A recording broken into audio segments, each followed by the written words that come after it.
Bonjour tout le monde, aujourd'hui partie 2 pour le lumbago.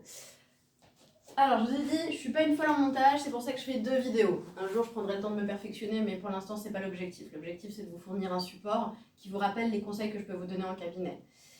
Donc vous avez compris, le concept il est simple, on cherche à mobiliser le dos dans toutes les directions. Donc je rappelle, dos rond, donc on est sur de la flexion, dos creux, on est plutôt sur de l'extension, les rotations et les inclinaisons. Je vais investir là dans une petite maquette pour vous montrer sur une échelle de vertèbres, voir un petit peu ce que ça fait. Ça arrive, hein, ça arrive. Donc, voilà, on reprend les basiques. On va commencer dos rond, dos creux. Donc, on est chez soi. Le travail, ça me paraît plus compliqué de faire ça au sol.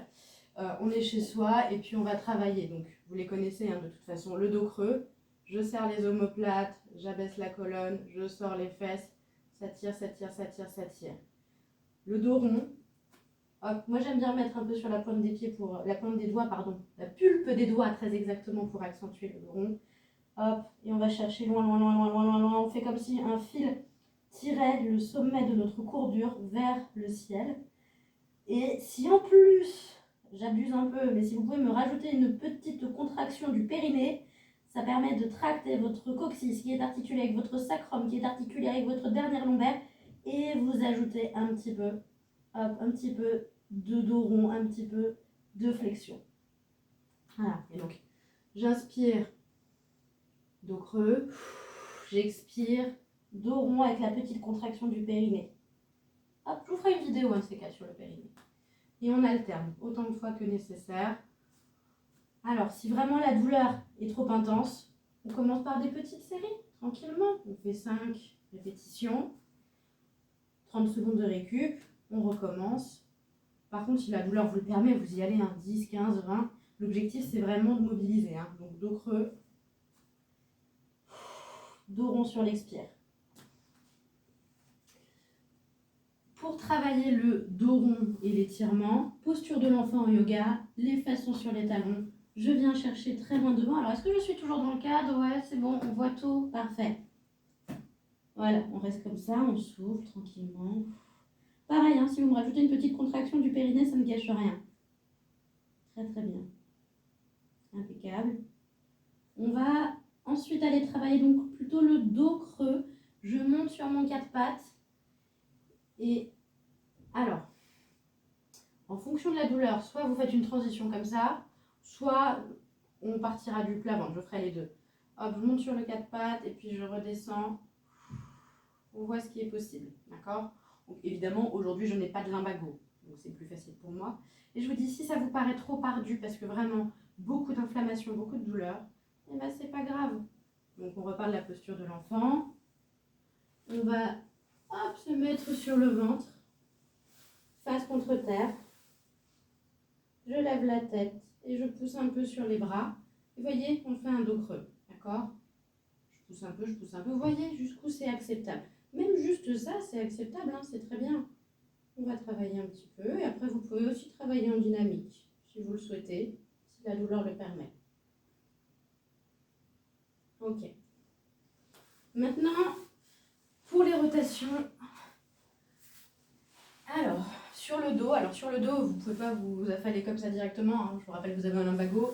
On passe sur le côté et on se met sur le dos.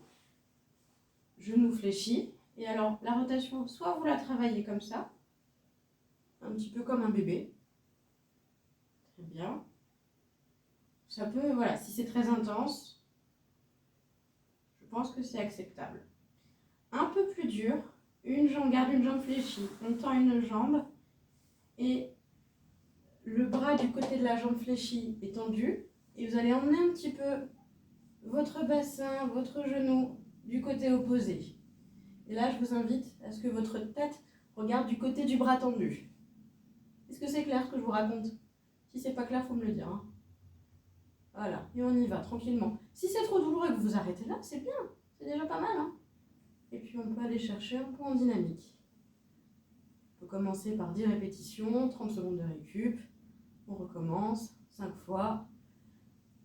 Voilà. Et puis la même chose de l'autre côté. Donc je plie la jambe.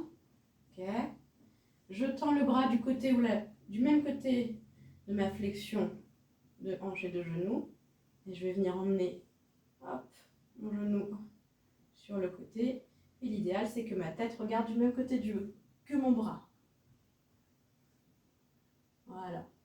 Et on y va tranquillement. Ok.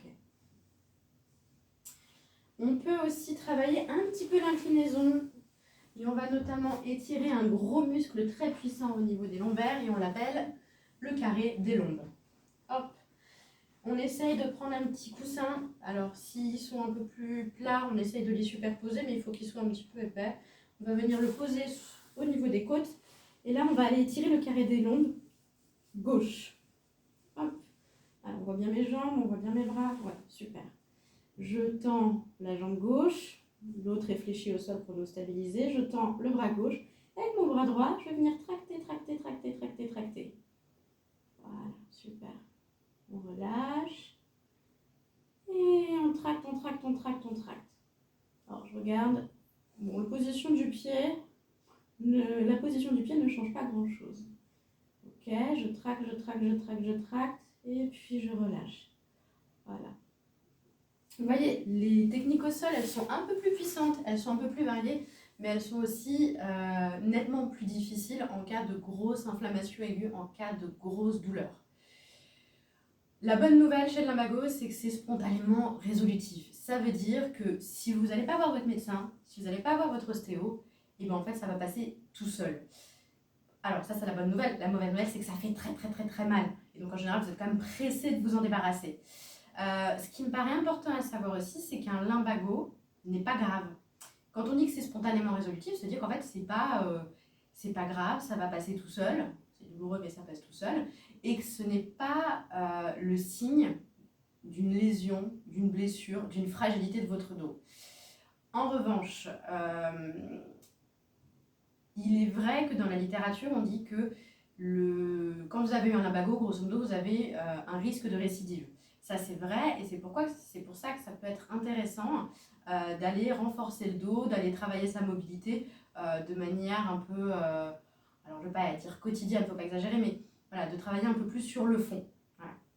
Donc j'espère que ces vidéos vous conviennent, que ça vous parle, que c'est compréhensible.